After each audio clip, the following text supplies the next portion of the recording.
সম্মানিত শিক্ষামণ্ডলী, পিরোজপুর জেলার নেসারাবাদ উপজেলা অবস্থিত সরকারি সরকারি পাইলট মডেল মাধ্যমিক বিদ্যালয়ের নবম শ্রেণীর ডিজিটাল প্রযুক্তি বিষয়ে বিতর্ক অনুষ্ঠান সেশন 3 আগামী প্রস্তুতি যুক্তি তর্কে নিরপেক্ষতা যাচাই।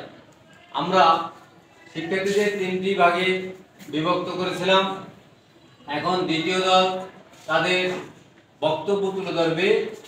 বক্তব্যের বিতর্কের বিষয় হলো একমাত্র গণমাধ্যমেই পারে প্রকৃত সত্য তুলে ধরতে। সম্মানিত সুধী, এই বক্তব্যের শুরুতেই প্রথম বক্তা সুমাইয়া ইসলাম তার বক্তব্য তুলে ধরছে।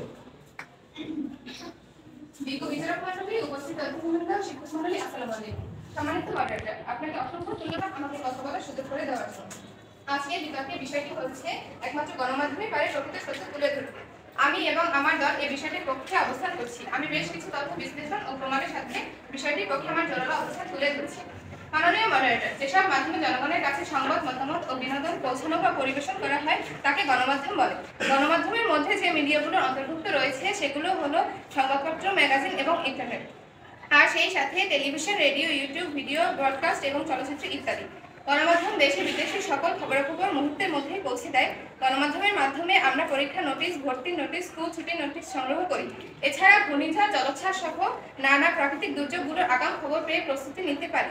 মানুষের মুখে কোনো অপ্রীতিকর ঘটনা শুনলে তা যাচাই করার জন্য গণমাধ্যমের সহায়তা নেই। কোথাও কোনো গুজব শুনলে আমরা গণমাধ্যমের মাধ্যমে তার সঠিক তথ্যটি জানার চেষ্টা করি, কারণ গণমাধ্যম প্রকৃত তথ্য প্রচার করে থাকে। তাই মাননীয় মডারেটর, দেখা যাচ্ছে যে আমরা আমাদের জীবনের প্রয়োজনীয় সকল তথ্য প্রাপ্তির জন্য গণমাধ্যমের উপর নির্ভর করি, কারণ এখান থেকেই আমরা প্রকৃত তথ্য পেয়ে থাকি।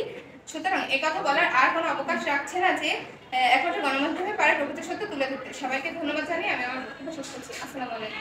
ধন্যবাদ সুমাইয়া ইসলামকে। বিপক্ষের প্রথম বক্তা দেবাশিস বসু তার বক্তব্য তুলে ধরছে। বিজ্ঞ বিচারক মণ্ডলী, উপস্থিত অতিথিবৃন্দ এবং শিক্ষক মণ্ডলী, আসসালামু আলাইকুম।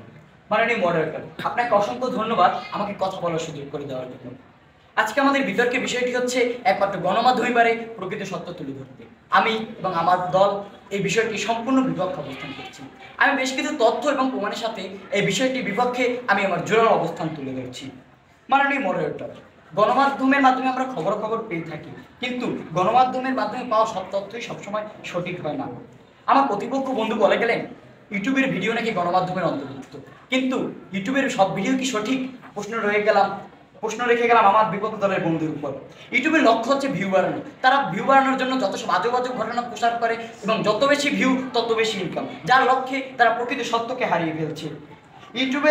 ইউটিউবে আমার প্রতিপক্ষ দলের বন্ধু যে ইউটিউবের কথা বলে গেলেন, সেই ইউটিউবের শিরোনাম সার্চ করলেই পেয়ে যাবেন কিছু বিদেশি গণমাধ্যম সরকারের বিরুদ্ধে ভুল তথ্য প্রচার করে রোহিঙ্গা হস্তান্তর নিয়ে ভুল তথ্য নিয়ে এসেছে আন্তর্জাতিক গণমাধ্যমে।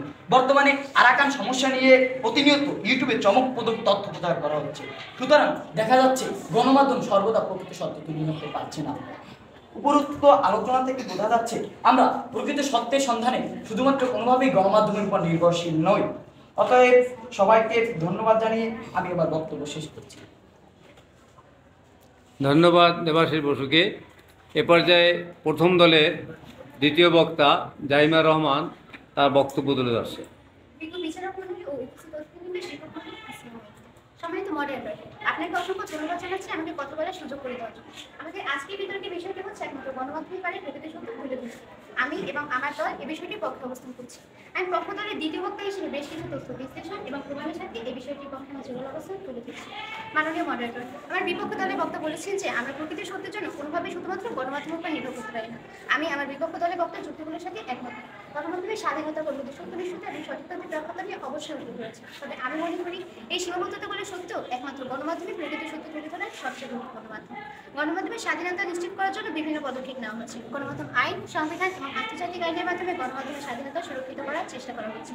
গণমাধ্যম কর্মীদের সত্যনিষ্ঠতা নিশ্চিত করার জন্য বিভিন্ন পদক্ষেপ নেওয়া হচ্ছে।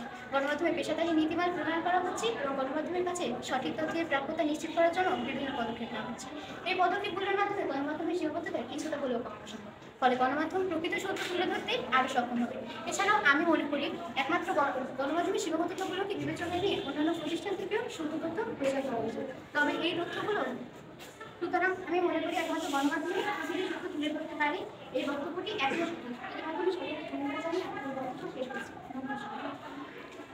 ধন্যবাদ জাইমা রহমানকে। এ পর্যায়ে তার বিপক্ষে দ্বিতীয় দলের দ্বিতীয় বক্তা আরাবী তার বক্তব্য তুলে ধরছে। বিজ্ঞ বিচারক মন্ডলী, উপস্থিত অতিথিবৃন্দ, শিক্ষক মন্ডলী, আসসালামু আলাইকুম। মাননীয় মডারেটর, আপনাকে অসংখ্য ধন্যবাদ আমাদের কথা বলার সুযোগ করে দেওয়ার জন্য। আজকের বিতর্কের বিষয়টি হচ্ছে একমাত্র গণমাধ্যমই পারে প্রকৃত সত্য তুলে ধরতে। আমি এই বিষয়টির বিপক্ষে অবস্থান করছি। আমি বেশ কিছু তথ্য বিশ্লেষণ ও প্রমাণের সাথে আমি বিষয়টির বিপক্ষে আমার জোরালো অবস্থান তুলে ধরছি।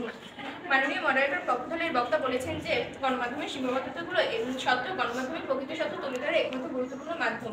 আমি পক্ষদলের বক্তব্যের সাথে একমত নই। আমি মনে করি গণমাধ্যমের সীমাবদ্ধতাগুলো এতটাই গুরুতর যে সেগুলোকে সম্পূর্ণভাবে কখনো কাটিয়ে উঠতে পারবে না। তাই একমাত্র গণমাধ্যমের পারে প্রকৃত সত্য তুলে ধরতে এই বক্তব্যটি সম্পূর্ণ সঠিক নয়। গণমাধ্যমের স্বাধীনতাগুলো নিশ্চিত করা সবসময় সম্ভব নয়। অনেক দেশে সামাজিক চাপ, অর্থনৈতিক চাপ ও রাজনৈতিক চাপের কারণে গণমাধ্যম স্বাধীনভাবে কাজ করতে পারে না। ফলে তারা সরকার বা ক্ষমতাসীন মহলের পক্ষে তথ্য প্রচার করতে বাধ্য হয়। গণমাধ্যমের কর্মীদের সত্যনিষ্ঠা নিশ্চিত করা সবসময় সম্ভব নয়। অনেক গণমাধ্যম কর্মী তথ্য বা ক্ষমতার প্রলোভনে করে মিথ্যা বা বিকৃত তথ্য প্রচার করতে বাধ্য হয়। গণমাধ্যমের কাছে সবসময় সঠিক তথ্য থাকে না। অনেক সময় তারা ভুল বা অসম্পূর্ণ তথ্য প্রচার করে থাকে। এই সীমাবদ্ধতাগুলোর কারণে গণমাধ্যম প্রকৃত সত্য তুলে ধরতে পারে না। অনেক সময় তারা মিথ্যা বা বিকৃত তথ্য প্রচার করে থাকে, ফলে জনগণ প্রকৃত সত্য সঠিকভাবে পায় না। সুতরাং আমি মনে করি গণমাধ্যমের বাইরে প্রকৃত সত্য তুলে ধরতে এই বিষয়টি সম্পূর্ণ সঠিক নয়। সবাইকে ধন্যবাদ জানিয়ে আমি আমার বক্তব্য শেষ করেছি। ধন্যবাদ। ধন্যবাদ আরাবীকে। এ পর্যায়ে প্রথম দলের দলনেতা মুনতাসিম সেলিম আলবি তার বক্তব্য তুলে ধরছে। বিচারক মন্ডলী, সম্মানিত মডারেটর, অতিথিবৃন্দ, আসসালামু আলাইকুম। আমার দলের দুজন বক্তা ইতিমধ্যেই গণমাধ্যমের পক্ষে তাদের উচ্চবিদ্য বক্তব্য তুলে ধরেছেন, যার মধ্যে দিয়ে ইতিমধ্যেই প্রমাণিত হয়েছে যে কেবলমাত্র গণমাধ্যমই পারে প্রকৃত সত্য তুলে ধরতে। আমি দলের শেষ বক্তা হিসেবে কিছু সমর্থনযোগ্য বক্তব্যের মাধ্যমে বিষয়টির পক্ষে আমার জোরালো অবস্থান তুলে ধরছি। মাননীয় মডারেটর, বিপক্ষ দলের বক্তব্য বলেছেন যে আমরা প্রকৃত সত্যের জন্য কোনোভাবেই শুধুমাত্র গণমাধ্যমের উপর নির্ভর করতে পারি না। আমি বিপক্ষ দলের বক্তার যুক্তিগুলোর সাথে একমত নই। গণমাধ্যমকে সমাজের আয়না হিসেবে আখ্যায়িত করা হয়, আবার অনেকে গণমাধ্যমকে রাষ্ট্র চতুর্থ স্তম্ভ হিসেবে বিবেচনা করে থাকেন। গণমাধ্যমের বস্তুনিষ্ঠ ভূমিকা প্রকৃত সত্য তুলে ধরতে পারে। বৃহত্তর পরিসরে একমাত্র গণমাধ্যমই পারে সত্য উন্মোচন করে গণমাধ্যম জনগণের রাস্তা তুলে ধরতে। গণমাধ্যম হিসেবে আখ্যায়িত হতে হলে তা হতে হবে পক্ষপাতহীন বা বস্তুনিষ্ঠ, অর্থাৎ একজন সাংবাদিক সাদাকে সাদা এবং কালো হিসেবে গণমানুষের কাছে তুলে ধরবেন। গণমাধ্যম পক্ষ নেই সত্যের, গণমাধ্যম বুক চিতিয়ে দ্বারা সকল সত্য অন্যায়ের বিরুদ্ধে। সাংবাদিকদের সত্য প্রকাশ করতে গিয়ে জীবন পর্যন্ত বিসর্জন দেন। সাংবাদিকদের অধিকার নিয়ে কাজ করা আন্তর্জাতিক মানবাধিকার সংস্থা রিপোর্টার্স উইদাউট বর্ডার সহ অন্যান্য মানবাধিকার সংস্থার এই তথ্য মতে প্রতি বছর গড়ে 25 জনের মতো সাংবাদিক সত্য তুলে ধরতে গিয়ে প্রাণ হারান। গণমাধ্যম তার অনুসন্ধানী প্রতিবেদনের মাধ্যমে বড় বড় জঙ্গিদের কেলেঙ্কারির তথ্য মানুষের মাঝে তুলে ধরেন। শারমিন রিমা হত্যার রহস্য, বাংলাদেশ ব্যাংকের টাকা চুরি সহ শত শত ঘটনার কথা প্রথম গণমাধ্যমে তুলে ধরেছিল। মুক্ত স্বাধীন গণমাধ্যমের চোখ এড়িয়ে কোনো সত্য চাপা রাখা যায় না। গণমাধ্যম তার কর্মগুলোই মানুষের কাছে ব্যাপক জনপ্রিয়তা অর্জন করছে। বিজ্ঞ বিচারক মন্ডলীর কাছে উক্ত বিষয়টির পক্ষ দলকে বিজয়ী ঘোষণা করে আমি আমার বক্তব্য শেষ করতে সবাই অসংখ্য ধন্যবাদ মুনতাসিম সেলিম আলবিকে। এ পর্যায়ে দ্বিতীয় পক্ষে দলনেতা হারিয়া তার বক্তব্য তুলে ধরছে।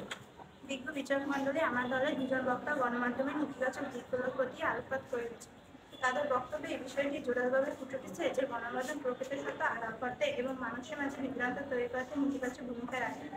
বিজ্ঞ বিচারক মন্ডলী, গণমাধ্যমের শেষে এই প্রত্যয় যোগ করা সত্য প্রতিষ্ঠায় একমাত্র গণমাধ্যম উল্লেখ করা হয়েছে, যা হাস্যকর। কেননা গণমাধ্যম ছাড়াও সত্য প্রতিষ্ঠা সমাজের অন্য অনেক প্রতিষ্ঠান ভূমিকা পালন করে থাকে, যেমন আদালত, বিচার ব্যবস্থা, স্বাধীন দুর্নীতি কমিশন, ন্যায়পাল ইত্যাদি। যুগে যুগে অনেক অন্যায়, দুর্নীতি, ঘুষ সহ অন্যান্য কেন্দ্রের তথ্য গণমাধ্যমকে চেপে রাখতে দেখা গেছে, এমনকি সত্যকে মিথ্যায় পরিণত করতে দেখা যায়। গণমাধ্যম কর্মী বা সাংবাদিকরা রক্তমাংস গড়া মানুষ, তাই তারাও সবসময় নিরপেক্ষ থাকতে পারে না। রাষ্ট্রীয় শিশুশিল্পের কারণে কখনো কখনো গণমাধ্যম সত্য প্রকাশ করতে পারে না, কখনো কখনো তারা পক্ষপাতদুষ্ট হন। আমাদের দেশে পৃথিবীর অনেক দেশের সাংবাদিকরা এখন মানুষের গোলাম বাতাসে পরিণত হয়েছেন, কারণ বড় বড় গণমাধ্যম প্রতিষ্ঠান চলে পৃথিবীতে বা পুরো ইন্ডাস্ট্রিজের মার্কেট টাকায়। ফলে তাদের ব্যবসাবিদদের বা কোনো তথ্য সাংবাদিক প্রকাশ করতে পারে না, প্রকাশ করলে কয়েকদিন তারা চাকরি থাকে। এমন অসংখ্য উদাহরণ রয়েছে গণমাধ্যমে। দেশযুদ্ধে রাষ্ট্রের রক্তচক্ষু অনেক সময় সাংবাদিকের কলম স্তব্ধ হয়ে যায়। গণমাধ্যম এখন ইস্যু তৈরি হাতিয়ার উপর থেকে গণমাধ্যমকে যেমন নাচতে পারে, সাংবাদিকদের তেমন নাচতে হয়। তাই আমরা বলতেই পারি একমাত্র গণমাধ্যমে প্রকৃত সত্য তুলে ধরে না। এই পর্যায়ে আমি বিচারক মণ্ডলীর কাছে জোর দাবি জানাচ্ছি আমাদের আলোচনা বিশ্লেষণ করে যাতে আজকে উত্থাপিত বিষয়টির বিতর্ক দলকে বিচারে ঘোষণা করে। সবাইকে ধন্যবাদ জানিয়ে আমি আমার বক্তব্য শেষ করছি। ধন্যবাদ সবাইকে।